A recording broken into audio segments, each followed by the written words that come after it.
नमस्कार, किस्सा यूपी का देख रहे हैं आप और मैं हूं आपके साथ दिव्या सिंह।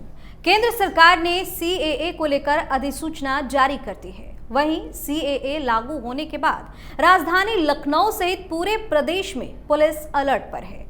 उत्तर प्रदेश में कानून व्यवस्था सुनिश्चित करने पर डीजीपी प्रशांत कुमार ने कहा कि जुम्मे की नमाज पर प्रदेश भर में सतर्कता बढ़ाई गई। राज्य में आज मस्जिदों के पास पुलिस बल तैनात किया गया।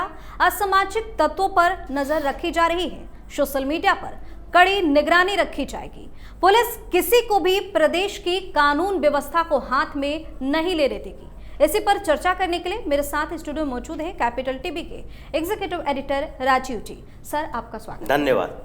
पुलिस प्रशासन की तरफ से भरपूर तैयारी कर ली गई है। एकदम जो भी अगर थोड़ी सी भी हुड़दंग करने की कोशिश करेगा, उत्पात मचाने की कोशिश करेगा, उसका तगड़ा इलाज होगा। अगर पुलिस व्यवस्था टाइट ना होती तो आज क्या होता? जुमे की नमाज, ये जुमे की नमाज का मतलब क्या होता है? ये लोग एक साथ क्यों इकट्ठा होते हैं? कहीं इस्लामिक परंपरा है कि जुमे की नमाज सब लोग इकट्ठा होके पढ़ेंगे, अदा करेंगे? ऐसा कोई परंपरा नहीं थी। ये लोग इस परंपरा को बनाए, और बनाया क्यों? क्योंकि ये प्राचीन कालीन व्यवस्था, जो 1600 साल पहले की व्यवस्था, आप ये मान कर चलते हो कि जो भी गैर इस्लामिक देश होगा वहाँ पर क्या आपको वर्क प्लेस से जुमे की नमाज की छुट्टी मिल जाएगी? कहीं भी आप कंपनी में काम कर रहे हो और कहोगे कि हम तो आज दोपहर की नमाज पढ़ने के लिए मस्जिद जाएंगे। अब कहीं से वो काम छोड़कर मस्जिद जाता है, वहाँ पर वो नमाज अदा करता है, फिर वो वापस आता है, यानी कि नमाज अदा करने के बाद तकरीर भी सुनता है, एक दूसरे से मिलते जुलते वापस आता है। इसमें कम से कम 2 घंटे का समय लगता है।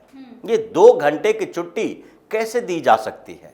ये नहीं दी जा सकती है। इस परंपरा को बनाया किसने?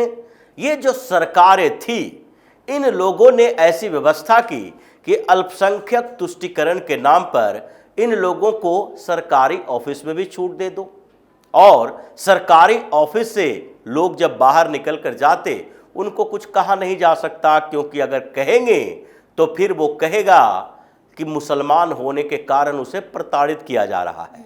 उसी तरीके से वो परंपराएं प्राइवेट जितने भी कंपनियां हैं, काम करने वाले जगह है, उन हर जगहों पर ये लागू कर दी गई कि जुमे की नमाज की बात अगर किसी ने कर दिया तो उसको छूट देनी ही पड़ेगी। ये परंपराएं इन लोगों ने इसलिए बनाई कि मुस्लिम एकता दिखाने की कोशिश की जाए। ये 15वीं 16वीं शताब्दी नहीं है, ये 6ठी शताब्दी नहीं है कि जहां पर आप सामान्य तरीके का काम कर रहे हो, न कोई ऑर्गेनाइज व्यवस्था है, संगठित तरीके से काम करने की जगह है, आपके पास समय ही समय है, तो आप एक दिन कम से कम इकट्ठा हो जाओ, एक दूसरे से चर्चा करो, इस्लामिक भाईचारा के नाम पर संगठित हो, और आप वहां के मौलाना की तकरीर सुनो जो इस्लामिक बातें करेगा। लेकिन हिंदुस्तान में ये परंपरा अभी तक क्यों जीवित है? क्यों होना चाहिए कि जुमे की नमाज पढ़ने के लिए ये सड़कों पर कभी उतर आए, पार्क में चले जाए, या फिर कोई भी ऐसी सार्वजनिक जगह पर कब्जा करके बैठ जाए? 1500 200 लोग हर जगह पर जहां पर लोग काम कर रहे हैं उसके इर्द गिर्द के सारे लोगों को इकट्ठा कर लें। ये कैसी परंपरा है? क्या ऐसा होता है किसी दूसरे धर्म के लोगों के लिए?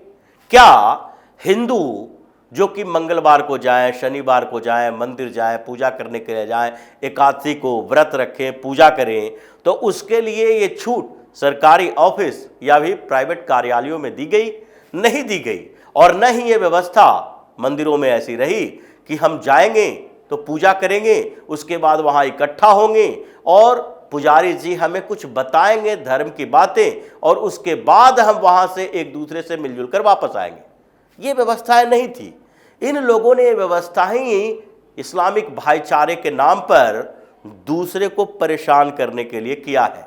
और आजकल जो व्यवस्थाएं बदली, उसका इस्तेमाल क्या किया जाता है? मस्जिदों में ये इकट्ठे होते हैं, वहां पर ये धार्मिक चर्चा के बजाय कट्टरपंथी फैलाया जाता है। ये बताया जाता है देखो कैसे हिंदुस्तान में मुसलमानों के साथ परेशानी पैदा हो गई है।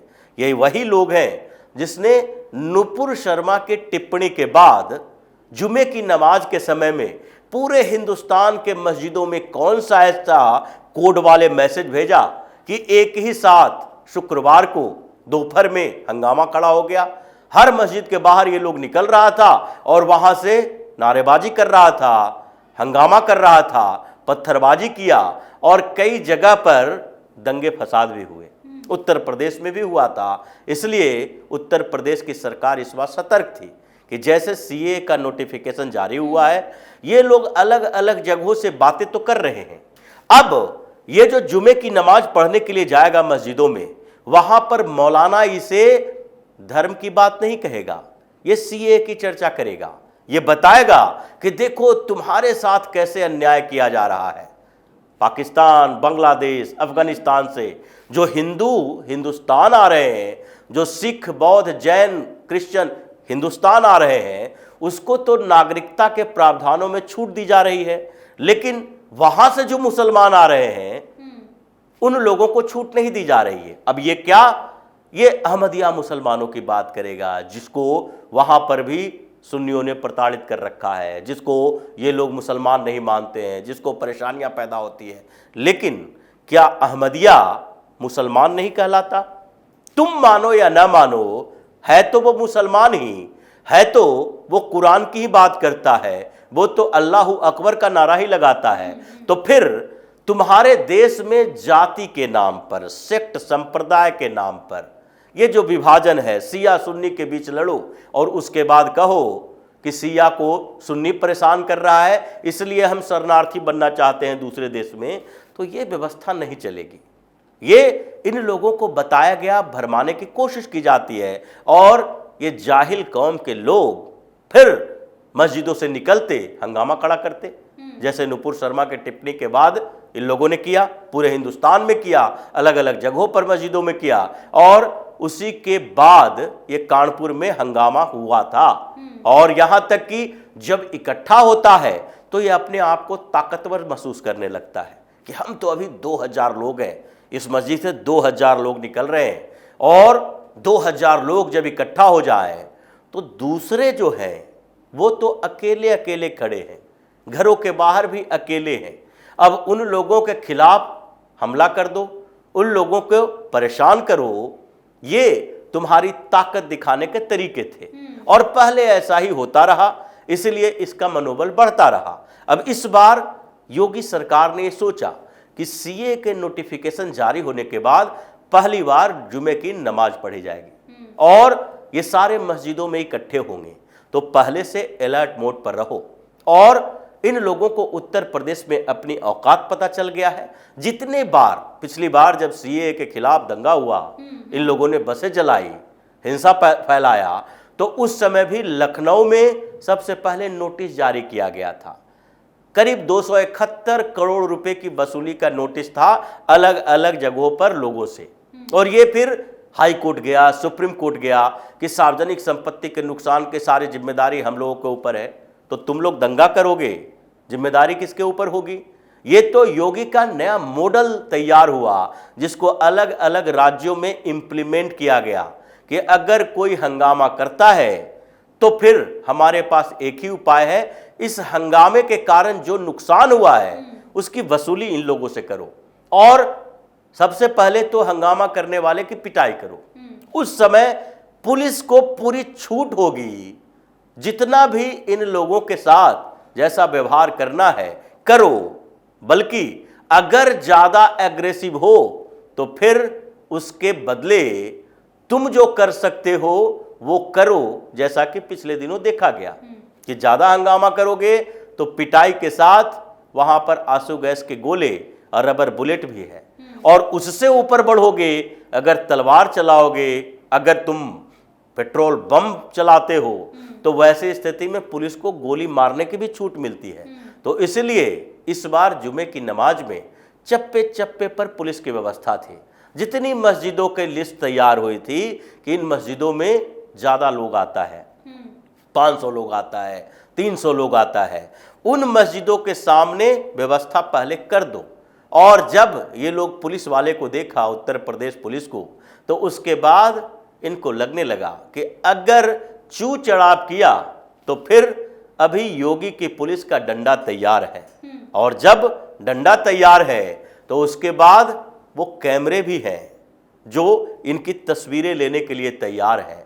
आसपास में ड्रोन भी है जो कि मस्जिदों के ऊपर मंडरा रहा है। दहशत इन लोगों के अंदर पैदा हुई और यही वजह है कि जुमे की नमाज के बाद यानी कि सीएए का नोटिफिकेशन आया, पूरे हिंदुस्तान में मुसलमान पगलाया हुआ था। ओवैसी जैसे लोग इन लोगों को भड़काने की कोशिश भी कर रहा था। विपक्षी पार्टी के नेता भी ऐसे ही, चाहे केजरीवाल हो या राहुल गांधी हो या अखिलेश यादव हो, हर लोग सीएए के विरोध में बातें कर रहा है। इन लोगों का मनोबल थोड़ा बढ़ रहा था। लेकिन उत्तर प्रदेश में हंगामा करने से पहले इन लोगों ने पुलिस को देखा और उसके बाद इनकी पुरानी यादें हैं जो ताजा हो गई, और फिर जो सीधे नमाज पढ़ने के लिए मस्जिद आए थे वो उसी रास्ते से सीधे अपने अपने घरों में चले गए। और यही योगी की बड़ी कामयाबी है कि एक पत्ता भी नहीं हिला, कहीं से कोई आवाज नहीं आई, कहीं हंगामा नहीं हुआ।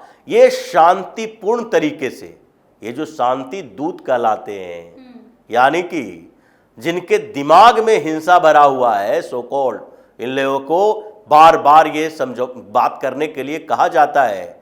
ये लोग के दिमाग में जो हिंसा भरा हुआ है, उस हिंसे को दिमाग से निकालने की कोशिश योगी ने की है, और ये कामयाबी देखने को मिल रही है कि मस्जिद से निकलता है। और इस बार एक भी जगह से वैसी खबर नहीं आई कि यहाँ मस्जिद से निकलने के बाद प्रोटेस्ट करना शुरू कर दिया, सीए विरोधी नारे लगाया, योगी मोदी को गालियां दिया। ऐसा कुछ देखने को नहीं मिला, क्योंकि उत्तर प्रदेश की सरकार पहले से सतर्क थी, और ऐसे ही सतर्कता रही तो इन लोगों का दिमाग ठिकाना जल्द ही आ जाएगा। बहुत बहुत धन्यवाद सर तमाम जानकारी। धन्यवाद। तो सीएए लागू होने के बाद यूपी की योगी सरकार और ज्यादा एक्शन में है। कानून व्यवस्था बनाए रखने के लिए पुलिस पूरी तरह से मुस्तैद है। किसी ने भी अगर हंगामा करने की कोशिश की तो उसका तगड़ा इलाज भी किया जाएगा। किस्सा यूपी का में आज के लिए फिलहाल इतना ही। अगर आपने अभी तक हमारे चैनल को सब्सक्राइब नहीं किया है तो सब्सक्राइब कर लीजिए, हमारे वीडियो को लाइक कीजिए, शेयर कीजिए, साथ ही हमें कमेंट करके जरूर बताइए